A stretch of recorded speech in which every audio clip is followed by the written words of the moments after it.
नमस्कार। संस्कार माला अंतर्गत आगे हम शिव महिम्न स्तोत्र का पाठ या संथा लेने वाले हैं। मात्र वो संथा आरंभ करने से पहले ये स्तोत्र का निर्माण कैसे हुआ है, तो इस स्तोत्र के रचयिता है पुष्पदंताचार्य।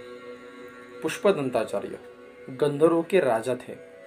वे परम शिवभक्त होने से प्रतिदिन नियमतः शिवार्चन करते थे।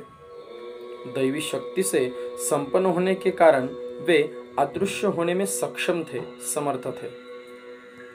वे छिपकर प्रमोद राजा के उद्यान से वाटिका से नित्य पूजा के लिए पुष्प ले जाया करते थे। वाटिका के रक्षक इस कृत्य को समझ ही नहीं पाते थे। मात्र अचानक एक दिन विहार प्रिय राजा प्रमोद ने वाटिका में पहुंचकर मालियों से फूल की कमी का कारण पूछा।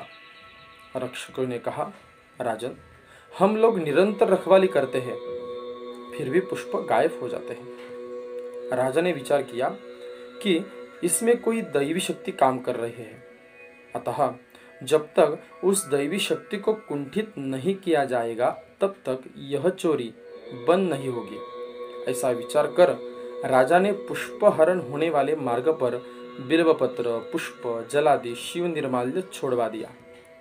दूसरे दिन गंधर्वराज भूल से शिव निर्माल्य का उल्लंघन कर पुष्प चयन तो किया, पर अपराधवश दैवी शक्ति क्षीण हो गई और वो उड़ न सके।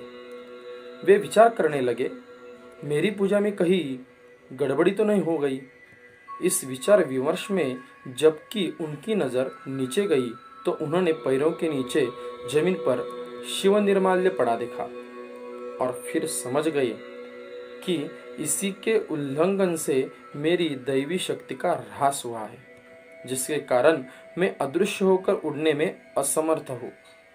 पुनः दैवी शक्ति को प्राप्ति के लिए गंधर्वराज आशुतोष भगवान शिवजी जो स्तुति की, वो स्तुति यानी कि शिव महिम्न स्तोत्र।